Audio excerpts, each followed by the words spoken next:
Craig Harrison here from the real estate team at Business Depot. We get lots of people coming to us talking about starting their real estate business journey and getting the structures they need set up. Now, it's important to note up front that there's no one-size-fits-all approach. It's really important to understand the facts for each particular business owner, what they're looking to achieve before we recommend a structure for them. That being said, there's normally two key structures that we recommend. And one of the reasons that we do those two key structures is that you want to start with the end in mind and you want to be as flexible in the structure that you use going forward. So what are the two structures? So firstly, a company. A company trades in its own right, has shareholders, but it's a separate legal entity. And the other one is a unit trust. Not to be confused with a family trust. Some people go, I'll just set up a family trust. This is a unit trust. Again, it has defined owners. And why is that important? You may be starting a business by yourself at the moment, but at some stage you may want to bring other owners into the mix with you. Both a unit trust and a company allow you to do that. So companies have shareholders. You can issue new shares or sell some of the shares you own to someone else coming within the business.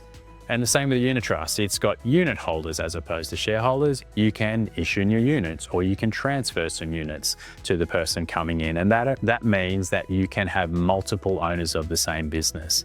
Now, if you don't set up with the right structure to start off with, that can mean potentially a costly, but also a time-consuming process of rolling your business into an appropriate structure to bring others in. A couple of other things to think about when you are trying to determine what structure to use is tax and how you think that you will exit the business.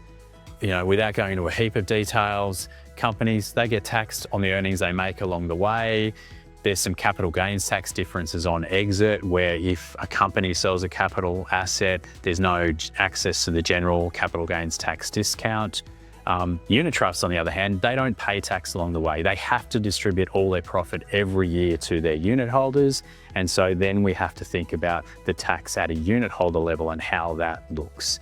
But unit trusts can have access to things like the general 50% CGT discount. So if you're thinking about growing a big rent roll within your business that you ultimately sell, it may push you towards using a unit trust as opposed to a company.